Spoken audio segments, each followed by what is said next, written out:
and the transcription so that everyone is aware that this call is being recorded. The video does go up on the diocesan website along with the chart material, but it just giving everybody their notice that it is being recorded.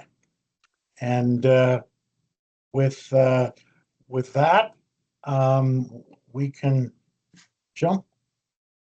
The agenda for today, we'll have our bishop up front, and then opening with prayer, and then an update from his office, and ministry and program update from Archdeacon Varley, and then back to me for insurance, budget, and the fees, and then we'll open up to Q&A at the end. So that's our agenda for today, and I'll turn back then to the bishop. Thank you, Alex. Let us pray. Go before us, O Lord, in all our doings with your gracious favor, and further us with thy continual help, that in all our works, begun, continued, and ended in thee, we may praise thy holy name, and finally, by thy mercies, obtain everlasting life. Through Jesus Christ our Lord. Amen. Amen. I want to start by thanking all the folks who've sent me messages, notes, and cards after my surgery. I am back to work, full of something in vinegar anyway. I've been pushing to get fully caught up on things that I missed, and very pleased to be back at my desk and puttering about. I'm in Berryfield this Sunday for confirmation, which has me very happy. I was it's back before Christmas, but I was limited in what I could do, and now the doctors have sort of given me the chance to go tearing about as much as I want to. The first thing is you will have seen the announcement of David Seltzer's retirement, and I wanted to thank David in particular. He's on the call. But I wanted to thank David in particular for his ministry, both at the cathedral before he came into the office and in the office since. As I've been transitioning into this role, it's been spectacular having the sort of collected knowledge, not only of Alex and the other staff in the office, but of David. So really grateful to David for that. David will be finished at the end of May. And you will have seen the appointment of the Venerable Jane Humphreys, currently of the Diocese of Huron, to be the new Executive Archdeacon of the Diocese. Jane has been an Archdeacon for 22 years in the 3 largest deaneries of the Diocese of Huron. And she really knows her stuff. And I am very, very excited at her coming on board with us on the 1st of May. And you will get to know her quickly. She loves to spend time with wardens and treasurers, and if you talk to anyone who has served in any of her deaneries, they'll tell you she gets to know people quickly, and she is reliable and thoughtful and kind and faithful. So I'm very excited about that. Jane is married to Gordon, the Reverend Canon Gordon Maitland, who will also be coming with her, and they will be joining, I believe, the Cathedral Parish at this point, but also available to help out and move around the diocese and assist where necessary and where needed. The second piece is to talk a little bit. Synod is now approaching. We are now in 2025, and so this is the sort of thing that pops to the front of the agenda. We are working really hard. We had a Synod planning meeting this morning. We've got an excellent speaker coming. We're going to have workshops for people to enjoy. There'll be some time spent in amending canons, the sort of business of the church. We will elect general synod delegates, and I think we elect we will elect for synod council. And there's a lot of sort of business of the church to be done, but there will be some excellent time for fellowship and for learning. Our speaker is a friend of mine from England. Her name is Bishop Rosemary Mallet she's the Bishop of Croydon in the Diocese of Southwark, and she is really very switched on, and she's a lot of fun more than anything else. She's got a great sense of humor, and she's very excited about coming to spend time with us. The workshops will be available to all. There will be 4 workshops on a rotation, so that if you want to, you can go to all 4. And I might need some help in remembering all 4. The one is evangelism, which will be led by the head of Forward Movement Publications in the U.S. His name is Scott Gunn. Forward Movement, they do the little day-by-day pamphlet that people often do a simple Bible study every morning with. Scott's coming as a displayer for Forward Movement, and I asked if he would be willing to lead an exercise on evangelism at the parish level. And he has said yes to that, so we're excited about that. Our own John Van Stone will be talking about human trafficking and ways in which we as a diocese can work to end the scourge of human trafficking. We have the leaders of Leeds Anglican Ministries going to be talking to us about engagement, community engagement, the ways in which we can engage with the community around us, our immediate neighbors, to bring them in and help them understand who we are and what it is we do in ministry. And I'm really pleased to say that Archbishop Chris Harper, who's National Indigenous Archbishop, will be with us throughout Synod, but he will be doing a seminar, a workshop on reconciliation and what reconciliation means for us in the Diocese of Ontario. Archbishop Harper will also be spending a week with us at the end of this month to experience the Diocese of Ontario and meet people and be going around to meetings and things. So if you see me in the company of the Archbishop, wave us down. You might see us downtown or out in the parishes visiting. Don't be shy. Wave and smile. I know that we were talking about fees for Synod. Alex, do you want to talk about that before I move on to anything else, or do you want to do it all in the finance side? It's packaged in later. Yeah. Okay. Let's see. We are also really excited for Synod because it's a chance for us to gather. We'll meet the Thursday night for the opening Eucharist, and then we'll have time at Banry Hall at Queen's on Saturday and Sunday. Special thanks to Canon Michael Reed, who's been chairing the Synod organization in that regard. I will be out and about in the parishes almost every Sunday for the next couple of months. And I will be away at the provincial meeting in March, and the beginning of April will also include the House of Bishops. And that House of Bishops meeting is particularly important because in that meeting we will nominate candidates to be the next Primate of Canada. And if anyone has any questions about the process of how we get a Primate or what's going on, I'm happy to answer those questions too.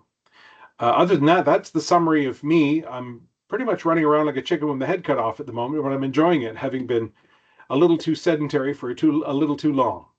Thank you, Alex. And if there's any questions about the primacy or what happens, I'm happy to answer them. Bishop? Well, and I won't make any chicken head cut off running around, but I will now turn to Archdeacon Wayne Varley, who's going to run around some topics around ministry and program. Thank you, Bishop. Thank you, Alec. Friends, it's good being with you in the new year. And I just want to give you a brief program update in respect of DOORS and our diocesan engagement with refugee settlement and support. You will have seen in the media and press that there have been several changes regarding Canada's immigration policy and practice. But at the present time, it continues to be a priority for refugees to continue being settled to Canada through the Sponsorship Agreement Holder Program, of which our diocese is a part, and a work that we carry out in partnership with the Roman Catholic Archdiocese of Kingston. Over the course of the last 10 years, there have been a fair number of changes and evolution in respect of refugee settlement and support, and DOORS under the leadership of Mimi Merrill and Jill Burkholder and other members of the committee have amended priorities to try to remain current.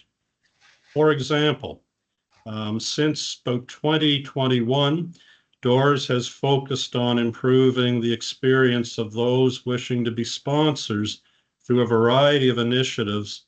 And for example, to name one, a more robust assessment and preparedness effort to help ensure that sponsors are better able to receive and support the refugees for which they care.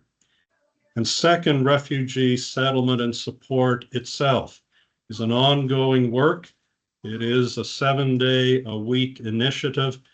And one of the areas that DOORS is exploring at this time are ways to provide support to refugees in partnership with other agencies for language classes and lessons, and also some employment training. A couple of highlights, a couple of statistics. There were 51 individuals arrive in 2024 through the work of DOORS from Afghanistan, Syria, Congo, and Eritrea. Applications were sent in last year for 64 individuals. Members of DOORS have participated in a variety of partner events, such as the Primates World Relief and Development Fund Conference in October, and a Welcome to Kingston Day that was held the same month. In order to be a steward of time and resources, DOORS has requested spaces for up to 50 refugees submissions in this year, and that represents a slight decrease from what the practice has been over the years. And finally, just a word that this year marks the 25th anniversary that our diocese and some of its parishes have been engaged with refugee settlement and support. It is expected that this milestone will be marked in one or more ways, and I invite you to keep informed as those events are advertised in the coming weeks and months. And finally, from me, it is a continuing privilege to provide staff support to Mimi Merrill in her efforts, to Jill and to the committee. And I believe it is so important and a very good thing that one of the things we allocate in our diocesan budget, among many other things, is financial support for the work of DOORS and in the global work of refugee settlement and support. There's always information about this on the diocesan website, and I'm available, as is Mimi. If you have any question, feel free to call or send us an email. But thank you for the time just to offer a brief update about this important, long-standing work in the life of our diocese. Thank you, Bishop. Thank you, Alec. And thank you, Archdeacon. So as we move forward, we'll go into some topics that are on the finance side. First one, talking around insurance and some insurance matters. Again, I always like to start with the fact that insurance is one component of the risk management strategy, and that, you know, risk management is really a common sense activity. You know, if you're walking across your yard or across or outside your house, and there's a piece of soffit hanging down, you're going to say, "Ooh, if I don't do something, that's going to fall off, and it may take a whole lot more with it." You'll go and get a ladder and a tool or someone to have it repaired and fixed. That's just common sense. Likewise, if you know, when you walk around and say, "Are my doors locked?" So risk management is about reducing the risk of things going wrong, and that usually has a financial element to it when things do go wrong. So insurance is about the protection on the financial side when things go wrong, and that could be something going wrong on a property side. You know, a fire is probably one of the more traumatic ones. But it can be, the roof blowing, pieces of the roof blowing off, number of things, and then liability. And that can be everything from someone slipping and falling on the front steps of the church, and that does happen, all the way through things like cybercrime, things like, unfortunately, physical and sexual abuse, around anything that happens where people themselves, financially or physically, can be injured. And of course, protecting us as officers. So each of you that's a warden, treasurer, and in fact, the clerics are protected by what's called D&O, Directors and Officers Insurance. So as we know, the last several years have been very difficult financially with insurance. The increases have been, in some cases, quite staggering. That's not unique to the Diocese of Ontario. It's common across the church, but certainly within the ecclesiastical province, we got very focused about it as we met as executive officers and as the House of Bishops met. And so there was really consensus that we can't keep going like this. Double-digit increases are just not affordable on a sustained basis. Lots of things we've talked through before that drive that, but we agreed we can't keep down this path. There is strength in numbers, and we have used that to some level this year. So we really set our minds and set two different paths. One around short, middle term, and that really was around the 2025 renewals, and leading to 26, and trying to contain the increases we see and trying to maximize the value we get for what we pay. In the longer term, we're looking at and have discussed alternate approaches besides just the traditional insurance space. And so what we've been doing is a lot with a working group, a lot of time spent exchanging information, what each diocese is, where they're at, what the rates look like, what their experience is, what they're seeing and hearing, the best shared practices, and then group action. So for example, in October, we met as a group, the insurance task force, with the executive leadership team for Ecclesiastical Canada, and presented that what I just described. Our churches cannot afford this. We cannot continue. We have to do something different. And so that's led to a couple of things, which I'll now walk through. The other thing that's happening, though, on the longer term path, we agree that while we've all learned a great deal about insurance, we need expertise beyond what is there today. We also need expertise that's not trying to sell us something. As you know, we met with Aon, and Aon it's got a lot of smart, capable people. But at the end of the day, Aon is in the business to make money. So they're always, in some way, shape, or form, trying to sell something, either just preparing you to sell their services. We really believe that to truly change the way we're going, we need independence. So we've issued a request for proposal for an independent consultant provincially, who will be able to work with us on what alternate models might look like. And, some of that is using, carrying some of the risk ourselves. Some of that is around looking at different vehicles than the traditional ones we use. So there's a whole host of things that we're looking for an independent consultant to give us advice on. The provincial budget is going to fund that. Here. So for 2025, as we talked in the last meeting, we reviewed where we were as part of the national program in the Diocese of Ontario, with Ecclesiastical as the insurer, Aon as the broker. And what we sort of came to the conclusion fairly directly that we weren't satisfied with the program. We were not satisfied with the financial elements and the pricing. and we weren't satisfied with the service that we were getting. And so we reviewed and considered alternatives. We looked at what other dioceses and their experience is. We looked at alternatives to ecclesiastical in the near term, the risk changing to the risk that we bear. Part of that's increasing deductibles, and what other flexibility we can build. But that's all about balancing risk and impact. So, for example, can we reduce our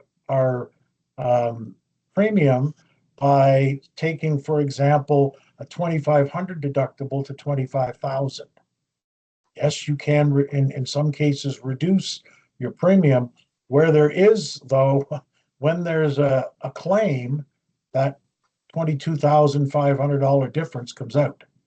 And so when you macro that at the top level, so we've looked at a lot of those types of things. So for 2025, we really determined that there is no short-term alternative to ecclesiastical. And I know some of you come to me and say, well, listen, my neighbor's an insurance guy and they can get us blank. But what none of these firms are in, and a lot of companies have exited the faith-based organization insurance business. They can get pieces, but getting physical and sexual abuse liability protection is not easy. And they're getting the kind of insurance that comes for churches that don't have a fire station anywhere within, say, 20 miles, that don't have water, that don't have any fire protection or even detection. So all of those things, there really isn't in the near term an alternative. But we need a broker who understands the diocese and church insurance. So we looked at continuing with Aon and the national program. I registered my concerns and issues to Aon's president, considered moving to a different office of Aon, considered changing to a local broker, considered changing to a larger broker. And you can see the criteria we were looking at. One of the factors here is that across the 7 dioceses of this province, there are now really three brokers handling us. So we have now moved to Hub. The Diocese of Moosonee has moved to Hub with us. I've been kind of supporting them. And then the Diocese of Ottawa is already there. So there's 3 that are now with Hub. Aon still has Toronto and Huron. And then Gallagher has acquired the agent that handles Algoma, and they already did Niagara. So on those 3 brokers, Hub, Aon, and Gallagher, the 7 dioceses now sit. So we talked this through, and I've spent significant amounts of time working through the negotiations and the detail, but we have moved from Aon to Hub. We continue with ecclesiastical. Lloyd's we're just finalizing on this year's piece, but we did make that decision to exit the national program, to appoint Hub as our broker of record, continue with ecclesiastical, and then look for ways in 2025 to continue to reduce our insurance costs. Hub is a large global entity. As you can see, they've got over 540 offices spread across the US and Canada, about 18,000 employees. They're the 5th largest broker in the world. So this is a large, stable, and experienced organization. We're partnered up with the Ottawa office, and you'll get to meet. I want to get David on a call. We'll have a insurance-only workshop that David will join us for, and Mafid. But they do have the full team. This is a team that's been supporting Diocese of Ottawa, so they know how to work with us. In terms of 2025, and again, I just spent an hour with David this morning. We continue to try and squeeze wherever we can. But after a significant amount of work with ecclesiastical and with working with the underwriters at ecclesiastical, where we've gotten to, they did hear us. Their president admitted the meeting we had with them brought light to the real situation in the churches. And they kind of reconsidered again their path forward. So for 2025, the premium rate has remained unchanged. And of course, when the way your premium's calculated for property, you take the replacement cost, multiply it by the premium rate, and that's the premium. So there's two factors that drive the change. The premium rate will stay as it was last year. The replacement costs, the inflation will be 3%, which is a reasonable number given where the overall material and construction labor sits at. So what that means is that if all else is constant, and I say that because other things can change on a church by church basis. If you've had an update to the valuations, and some churches have, some have done, for example, work and wanted it increased, or if they've moved between a couple of places with earthquake and floodplain zoning, there can be changes. But for the most part, the premium there is about 3%. Liability is basically going to go flat, with the exception of the general liability, which we were just working on further this morning. And by looking at a different firm, we think we can take that about 20% down. Now, the total for the diocese on that one is only $13,000, so it's not huge money, but it's still a few $1,000s. The other thing is that the commission that Hub takes is significantly lower than what Aon took, and that's not a one-year thing. That's an ongoing piece. So when you net all that out at the diocesan level, when I look at the total bill for the diocese, I'm expecting it to remain fairly close to flat. The property piece is going to go up a little bit. The liability will stay more or less the same, and the fees will go down slightly. So I continue to provide guidance. My recommendation would still be assume your property is going to go up 3%. And then you may get, if there's been nothing else change, you may get a positive surprise. But we're not talking about material increases. The other thing is that, of course, we've had, speaking of service, we had issues with Aon getting the packages and getting us all the detail we needed to be able to bill it out to the churches. We expect to be able to do that on the February statements, that you'll get your invoices and the full documentation then. For clarity, we were fully bridged and covered as of December 31st, when the old policy expired. We were fully covered with the new policy in place. What we're trying to do is get the last little pieces in place, the documentation set to be able to get you the package that lists your coverage and the details of your premiums. So that's been a fair bit of work, I can say, and we continue going forward to look at how we drive next sets of steps. So in terms of looking at 2025 beyond insurance, as you know from the guidelines, that the stipend grid went up by 2%, and that is based upon the Consumer Price Index as reported by StatsCan for Ontario. So we're specific to Ontario. The 2% factor on the stipend grid excludes housing, or shelter as they call it.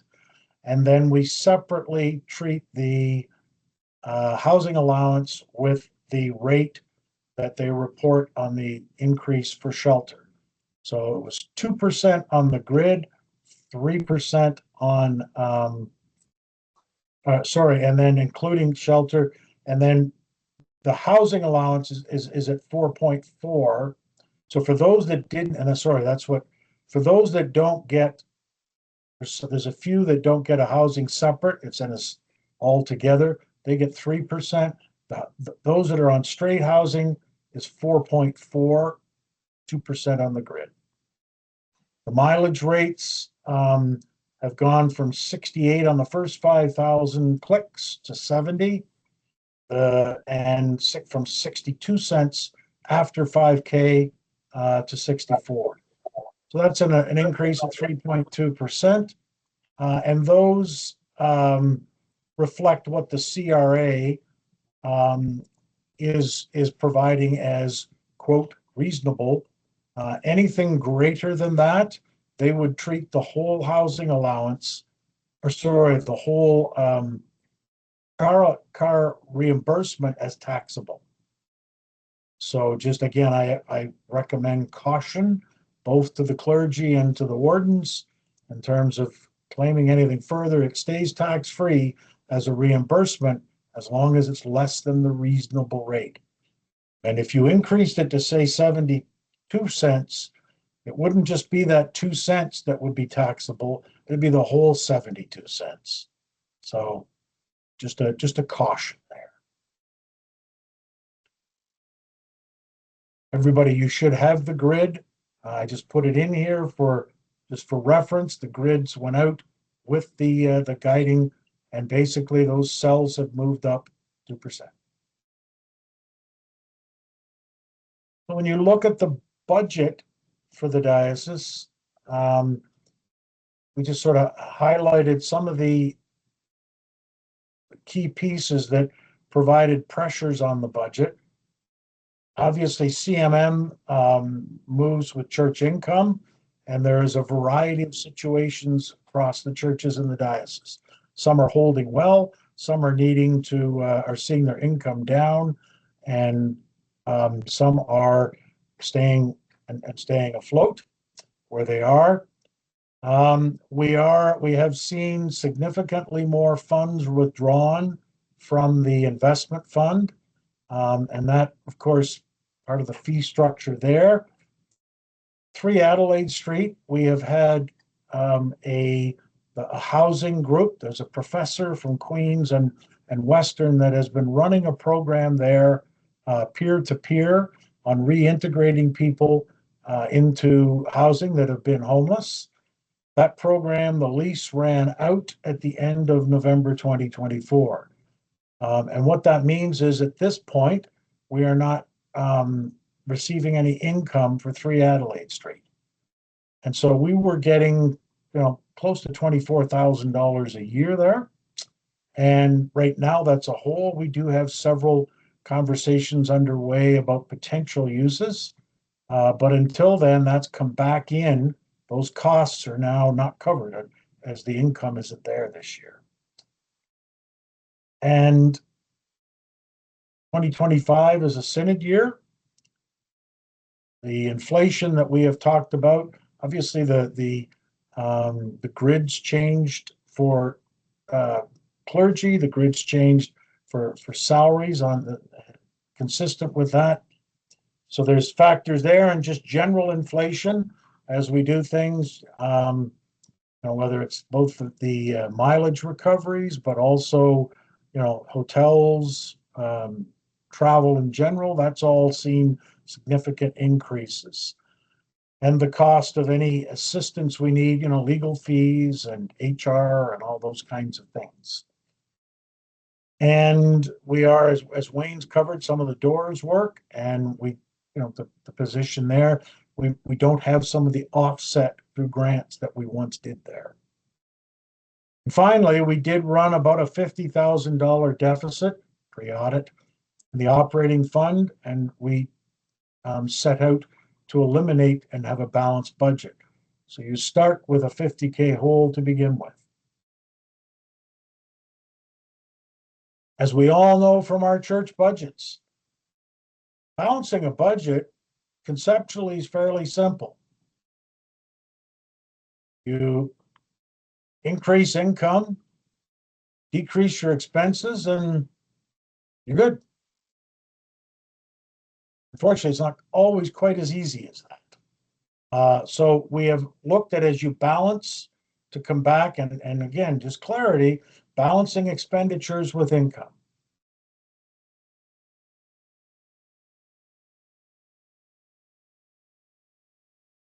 So just to put some sizing to the challenge, council directed that we have a balanced budget, and that gives us that 50K to begin with. So the first scoping that we did, we had about a $200,000 deficit for 2025. If you take the estimates that came in and don't do anything, that's just to give a scoping to the initial challenge. So we then go through and review each line and the major expenditures, all the income lines, and look for alternatives, etc. And then consider through that what the impacts are. We did manage to do some streamlining and some reduction on the cost front. What we realized then is we still have a hole we have not, which we need to drive more revenue. There was significant discussion at council around how best to increase the revenue, the income. One approach that was discussed was increasing the rate on CMM. And that certainly, we have not changed the rate on CMM in well over a decade. I know some get a little bit, it gets a little confusing. One point in time, CMM was 20 and we charged 5% for clergy benefits. So it got sort of clouded to 25, but it was really 20 for CMM, 5% for benefits. We dropped the 5 and went to actual billing of actual benefits by church, by cleric. So we looked at increasing the rate. And what that has the effect of doing is sharing that additional across churches based upon their income. So the larger budgets would pay more, smaller budgets would pay less. That's one approach. The second approach, and a number of other dioceses have gone down this path, is rather than allocating this on an income basis, is to do it on a user fee basis, so that those that use a service pick up via a fee, that extra income to balance the cost of those services is driven by a user fee. And ultimately, that was the choice that council made. It was a fairly unanimous approach. The other thing that was covered, again, being a synod year, we have seen with the cost of facilities and the cost of travel, etc., the costs for synod have gone up fairly dramatically. Now, the committee in the last number of years has worked to try and reduce that impact. If you'll note, we moved from the Sheraton 4 Points to Queens. So in 2021, we were here in the online. The previous synod was in 2018 was at the 4 Points. 2021 was online. 2023 was at Queens. And part of that was cost containment. And so while that's gone on, the costs continue to rise, catering, facilities, and all the services that are required. So the decision there was that we would balance and divide out the cost of synod on a per delegate basis. We'll talk about that in a moment.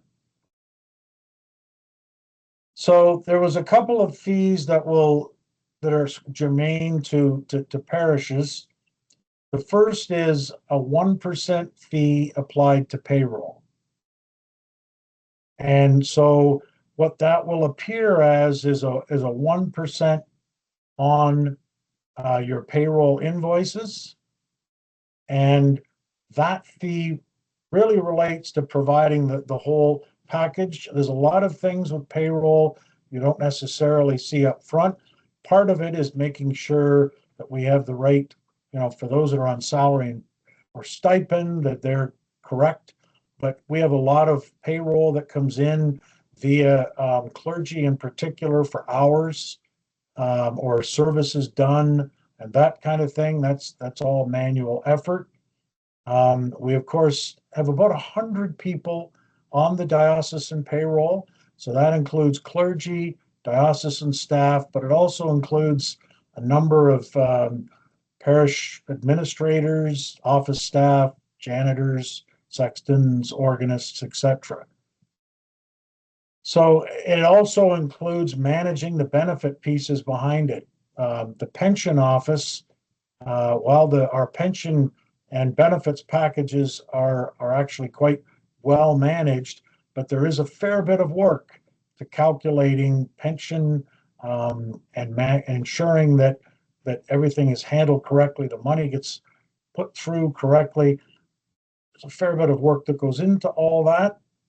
And then finally, managing things like T4s and pay stubs and all of that. Remittance, I mean, the CRA requires you remit to them on a monthly basis. So all of that gets managed in there. The second one is on PAG. So sorry, and I said about 100 people on the payroll system, and we pay, basically it manages about 4.5 million a year. So that would generate, we expect, about a $45,000 additional piece of income. PAGs, as you know, we have not charged. The only fees we have charged have been the ones that the bank provides. There's about $1.2 million goes out annually. There are a couple of 3 churches that handle PAGs on their own, so obviously this doesn't affect them. They're not using the service. So for those that are using it, there'll be a 1% fee there, and that will, we expect, generate about a $12,000 additional income. We manage for the Doors group. Obviously, if a church sponsors a family, people that are donating to that sponsorship expect the charitable receipt. And in the case of a church, that's not an issue. But after the initial wave, there's a lot less church group sponsorship. There still are several, but more and more that are private groups or community groups that don't necessarily have the ability to write a tax receipt. So in order for us to be able to make that receivable, we have to manage the money. We can't say, here's $50,000, please give me a tax receipt and the money back. CRA frowns on that. So for those groups that we write receipts on, we hold the money, and they, through Mimi, have to manage a request, for example, to pay for the family's rent, for example.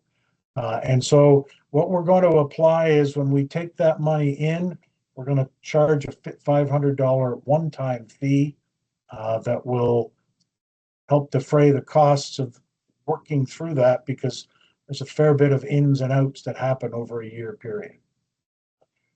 We're increasing the archives fees. That's predominantly certificates. And then we are in negotiation, just finalizing the plan to take on another, an outside payroll, another diocese, which we expect will, of course, generate additional fees as well.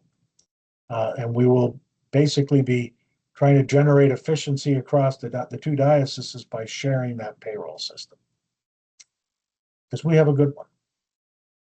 And so we're looking at about $78,000 in additional fees, which will help balance that budget. So the key actions, and there was taken the dialogue, as you know, from the decision that was made earlier last year. We're going to suspend printing the dialogue. There's a lot of ins and outs to that because of grants, etc. That we expect will save a couple of $1,000. The synod delegate costs coming out of the budget. And what we are doing is moving the new ministry support grants, which most of you, for the most typically, would know as a curacy grant.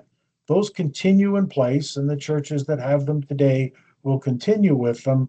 But instead of being funded by the operating budget, they will be funded by income from the ministry allocation fund, which of course is our asset canonically, which sits and holds the net proceeds of sold properties. Bishop mentioned earlier about synod costs. So the go forward policy is to bill the costs of synod out on a delegate basis. And that'll be billed out based upon the delegates that each church is canonically entitled to. So that cost will go in there. That includes both the lay and clerical delegates. The one exception is there's cases, and as we have a few more vocational deacons on board, we'll only, on the vocationals, we'll only bill the ones that actually are going to attend synod. Some of them choose not to, but that too will go back to the church. So based upon the current estimate on cost of synod, and based upon the number of delegates that are entitled under the Constitution, right now, we believe the cost per delegate will be about $260. For reference, it was $150 in 2023. In order to make that a little easier, what the plan is that we'll bill that $260 over 5 months. So you'll January, February, March, April, and May. And May synod is in May. So it will be about $52 a month per delegate will be added to the monthly invoices. After that, in order again to kind of stretch this out, the plan is that starting in July, we will start billing the costs of synod 2027. And so if you, based upon the current estimate of $260 and 24 payments, you're about $10 a month per delegate that we will start adding in. What that'll mean is that when you get to synod 2027, there'll be no additional invoicing that will already have been paid for. And of course, what we're going to do is place the synod pieces rather than the operating account. They'll go through on the balance sheet for those that are into such things. And that will allow us to carry surpluses and deficits forward, and to be able to track that in terms of the income coming in and the expenses going out. So the 2025 budget sits at $1.572 million. The proportions are not significantly different than they were in 2024. Business, finance, and admin, of course, includes the executive officer office, the financial officer, the accounting staff, and office piece. That's what it includes: the lease and our IT infrastructure, insurance, office supplies, all of that kind of stuff. The bishop's office, ministry and program support, parish support and development, lay support and development, clergy support, development, communications, governance, and then beyond our borders is the national and provincial church.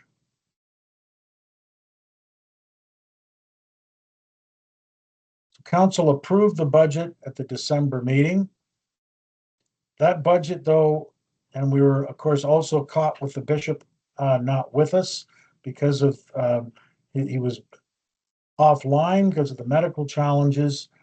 So what we have done is council approved it with $48,000 of tasking. We have a number of different ways we can approach it, but what we did was put that 48K in there and accepted that diocesan leadership owns finding where that 48K comes, and that needs to be done in Q1 so that when the April view is done with council with the forecast for the rest of the year, it is factored in. So what this really says is that budget is balanced. We still have a little work to do to close that last piece. Final piece is, as we talked at the last synod, we are going to bring a 3-year operating plan at synod, and that will look outwards at the trends and look to project how things are going to look over 26, 7, and 8. Just for clarity, what you'll see effective in January's billings, which you get, of course, in February, 1% fee on payroll, 1% fee on PAG, and the synod installment payments. We expect insurance to be invoiced in February, God and hub and ecclesiastical willing. One other thing, sorry, that I did want to cover, and I guess I missed the slide that I built to cover it, but there's been a number of questions regarding potential CRA activity.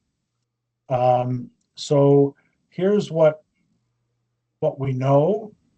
The government had talked about, because of the postal strike, a lot of charities were impacted with the mail being able to deliver year-end donations.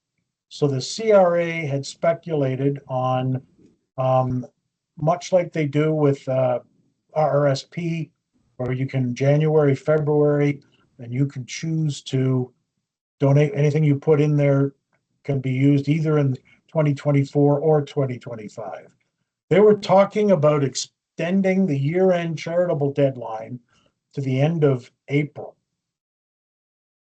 Now, that seems like a good idea in some ways.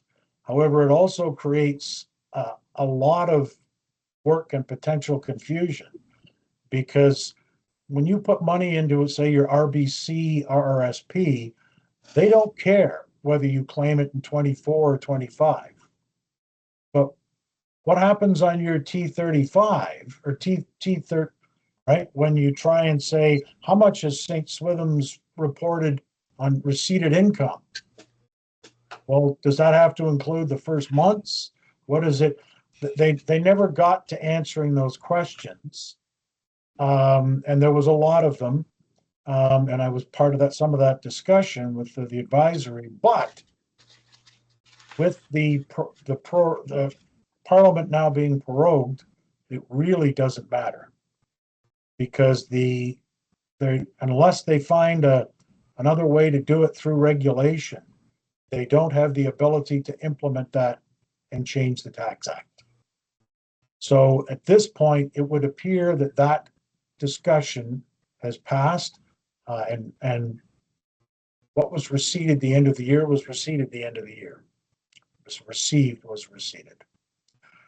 Second thing is that the capital gains changes.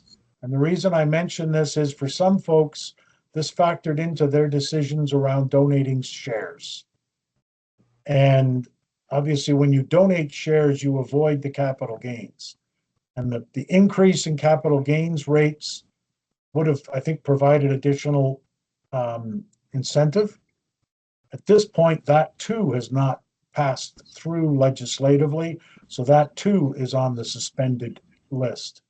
So we do not expect that that's going to be a factor in 24 and certainly early 25. The other thing I will just mention in passing, one of the groups that's working through tax changes had proposed that they consider, and this, by the way, I think was recommendation number 472 or something. So it gives you an idea how many recommendations there were. But one of the proposals was to remove charitable status from organizations focused on the advancement of religion. If you look at any of our T3010 and our Revenue Canada registrations, they're all pretty much the same. And the core essence of it, while it's also about feeding programs and housing and those types of things, the advancement of religion is right up front. And there was a proposal in this recommendation to lift that from religious organizations. Whether that would have actually made it into a piece of legislation, hard to say, but it is something we all will be vigilant on, make sure, because that would obviously have a major impact on the donation patterns of our donors. And one last thing, and it's an odd situation, but I'll mention it. At the end of every year, there's always a run of share donations. People that have donated stock shares, the diocese through our broker provides that. Most churches don't have a broker, and therefore don't have the ability to take the stock and sell it. So we have a program set up many years ago where CIBC Wood Gundy, they get the form that's filled out, that the broker for the donor sends it to CIBC Wood Gundy. I have to give them an authorization to act, which they quickly do. The shares are sold, and then CIBC Wood Gundy directly sends it to the church. It never flows through us. It goes directly as a check to the church. The key to it, of course, is knowing where that check should be written, which means you know what church the money was donated for. And every year we get one or two where someone sends the shares, someone has their broker send CIBC Wood Gundy the shares, but they don't send the sheet. And so without that sheet, we don't know who donated it, and we don't know where the money should go. So we have a fairly sizable, at the end of the year, we had a batch of them, and all of them cleared quickly. We had one left that there was no information at all. We are trying to track that back through their broker, but if anyone is aware of someone that made a year-end donation and you haven't seen the money, and you haven't seen anything from this office that tells you the money's coming, that if you could please let me know, because I'm trying to work out, doing some detective work, and there's a chunk of money sitting there waiting to get sent out. And there's a donor waiting for a 2024 tax receipt for it. So I expect at some point, somebody's going to put their hand up. I'd rather it was sooner, not later. So if you're expecting a donation, a share donation, and you haven't seen it, please drop me an email. Let me know what you're looking at, because if it lines up with what we've got, we can solve that quickly. And no, we're not just going to send it up to the first people that say, "Oh, we're hoping for one." And with that, our next meeting, as regularly set on the third Thursday of the last month of each quarter. This meeting was delayed because of in December we had a number of illnesses and challenges at year end, so we moved it out. But we will flow back. That'll be March the 20th. In the week after St. Paddy's Day, I guess. So with that, Archdeacon Varley, Bishop Cliff, and myself for online. We do have Laura Conway back with us. So Laura will be back to her starring role as she moderates if you want to use the chat. Otherwise, you see the raise your hand button on your browser or your app interface. If you raise your hand, we take them in the order that they're raised. Philip Burry. I just saw Philip's hand pop up. You'll have to come off mute, of course. I muted him. To your surprise, several things, Alec, and I'll dump them all on you, and you can treat them as you wish. The first is the budgeting and 3-year operating plan process. To my mind, it would be helpful if parishes had some input earlier in the process than has been the case. It seems to me, and as nearly as I can recall, typically involvement happens at the pre-Synod briefings, and I would like to think that parishes could have some input and perhaps some influence earlier in the process. That's question one. Question two is, you mentioned the archives and the cost of archives. Where do we stand on the digitization project, including the digitization of parish records? Next question, can you make your slides available? And finally, I've brought this up from time to time. Could the diocese institute a program for the training of wardens and treasurers who sometimes find themselves faced with tasks for which they're not prepared? And that's all I have. Okay, well, let me see if I can bounce through those quickly.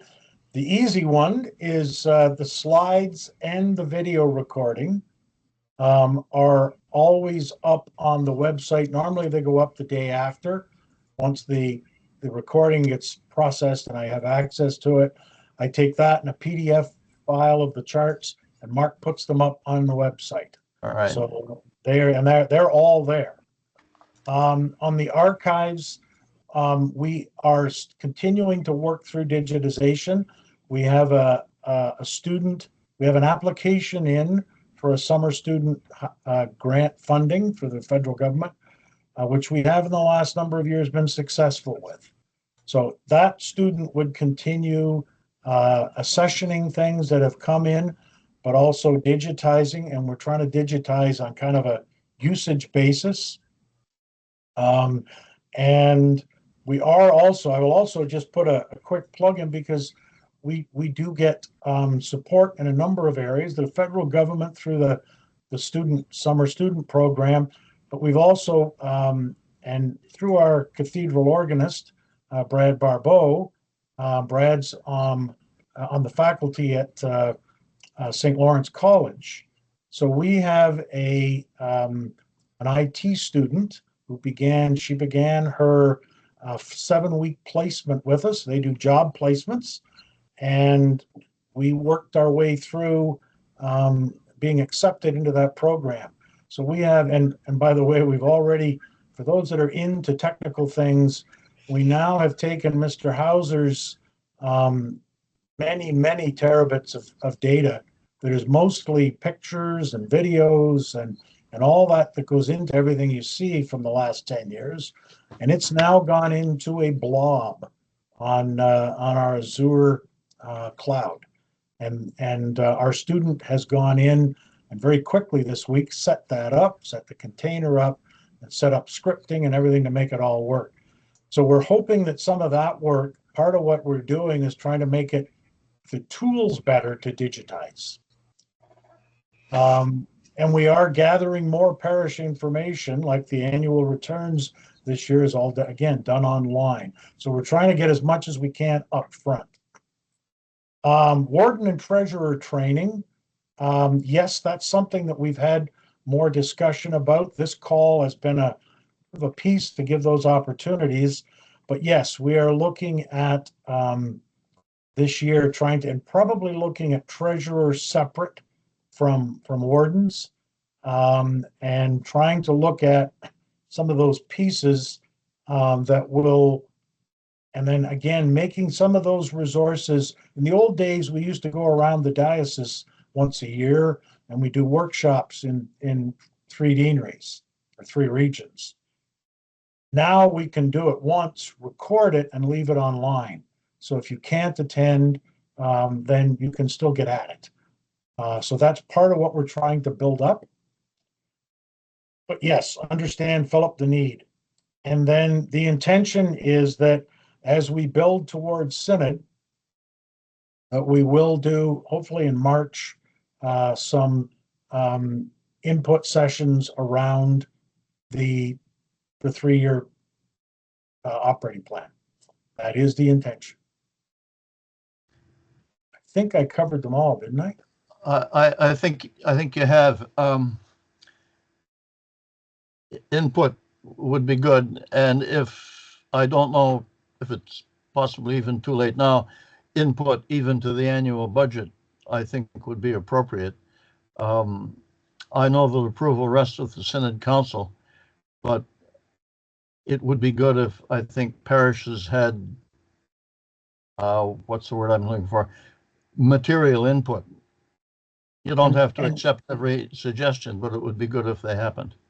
We considered, we didn't do it this year, and that was not an act of omission. It was a conscious decision.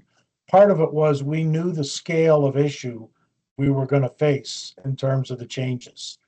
And so part of what we felt is we just need, with the things we have, we already have more than we can handle in one piece. So we made the changes this year, but the intention now is as we look outwards, and I think some of the discussion is less about the line by line and it's more about the strategy and the trend and the directions that I would consider to be more important than the details. Thank you. George, I see your hand up.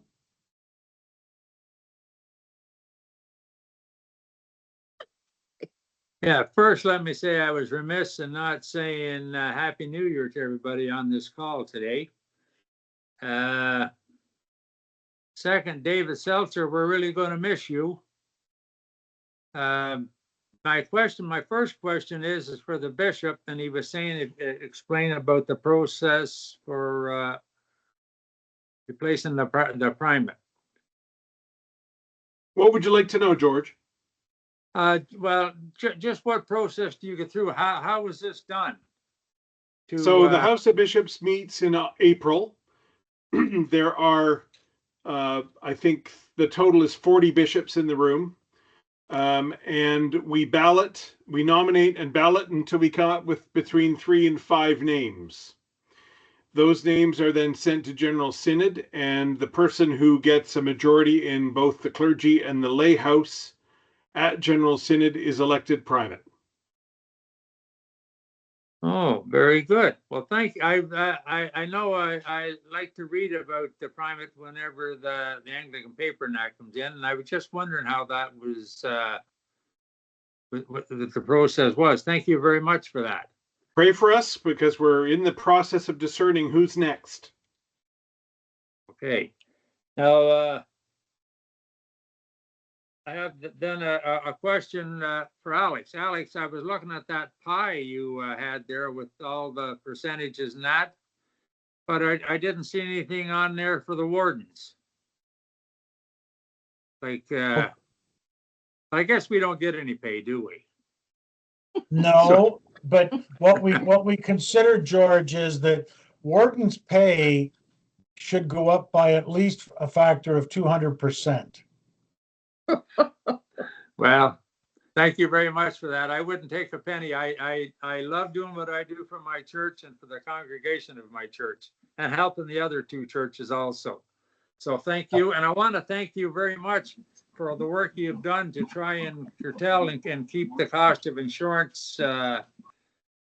And it sounds very good for us for this year. So I want to thank you very much for that. Here, here. And yeah, my friend Wayne there, I keep tabs on you, Wayne, through both our friend there, Robert, who's with you every Sunday. So nice to see you on here too. Anyway, I think it was a wonderful meeting. The information, all we got was all awesome. So thank you, everybody. Thank you, George. Couple of questions. I see have surfaced around CMM, and yes, and so on that one, we have been behind, and I can, again, we talk about the amount of time and energy that's gone into insurance. And unfortunately, I handled the analysis on the CMM stuff. My plan had been to get it done before Christmas, and then I got sick. So we are just finishing up. There's a few churches that aren't there. We have, and this may be an issue going forward. I think next year what we will be doing is if the churches that do their green sheet, we will immediately, once we've reviewed it, start on charging that and not doing an adjustment. But for this year, we intend to get everything into January. For those, there's still a few churches I'm chasing financial information on. But yep, that has been an issue because again, my time is somewhat divided. I'm only part-time in this role, and I'm doing the analysis. We're trying to work tooling and process changes, and that to make it easier for folks, which will also make it easier for us. It's just the time to do that kind of work is more limited than I'd like. So that'll get cleared. The other question I see is around donated shares. Nope, that is the whole issue. We do not know who the donor is. What I know is what the stock is. I know that it was sent as a donation, and I know what it was sold for and what it was costed at. What we don't know is the name of the individual or the targeted church. So I don't know who to send it to, and I don't know who to tell you this is who should get the receipt for how much. I know how much, I just can't tell you who should get the receipt. And it's not a small amount of money.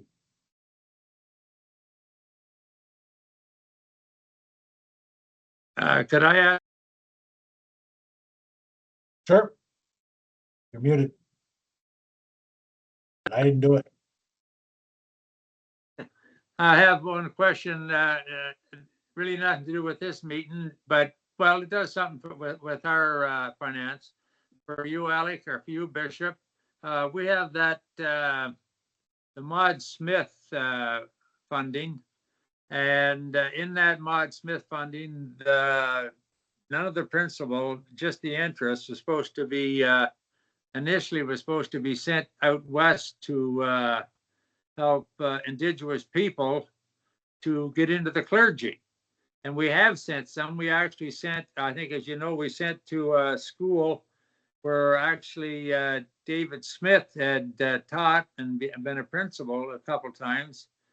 But some of those places out there that was first, and I'm going back to the 50s here now, a long time ago, I don't think even exists. So what I was wondering is, could we not find a place right here in Northern Ontario, some of the Indigenous communities that are looking to have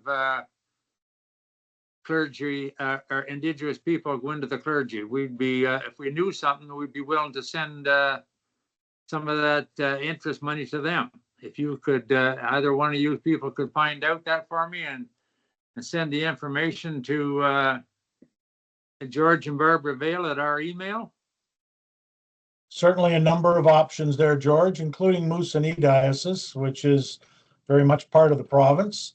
And by the way, Moosonee Diocese, which a number of years ago, over a decade ago, stopped being a full diocese and became a missionary diocese. And that came when Bishop Tom Corsten stepped down. Moosonee Diocese has made the decision to become a full diocese again. And the Episcopal election there will be in March, towards the end of March. So we're hoping that we will, that Moosonee would certainly be another place. They have a school. There's a number of places I think we could, and there could be that money could go to support. I'll chat with the bishop about it and George and get back to you with a recommendation. Thank you very, very much.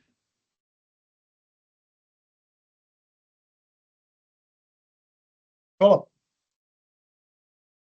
One more, and it may not be an issue. I think I noticed one of your slides options for managing the deficit, including the possibility of increasing the rate of apportionment, sometimes known as CMM. I believe my views are on record. I believe they are. In fact, I have, Then that's very clear, Philip. I agree. It was considered by council. And again, part of it was based upon distributing that based upon usage rather than income. that would be complicated, but I leave that's your problem, not mine. Yep. Thank you. Understood. We are now an hour and 15 in. Now it's for Alex, everyone. There is one question in the chat, and it says the 2023 green sheets were supposed to arrive in early December, and nothing has been received as of yet. And that, again, I mentioned that we are behind on CMM. Again, my time, and I do those sheets, my time was unfortunately impacted by insurance, unfortunately impacted by an illness, but we are catching those through, and they'll be in your December statements. Where do you put a hand up? There, you're on now. Okay. I got a hand up here. Where's Philip's hand is, there it's down. Can't see it. Okay, well then. And Alex, Bishop? sorry, we have Fred Yeah. Butler's hand is up.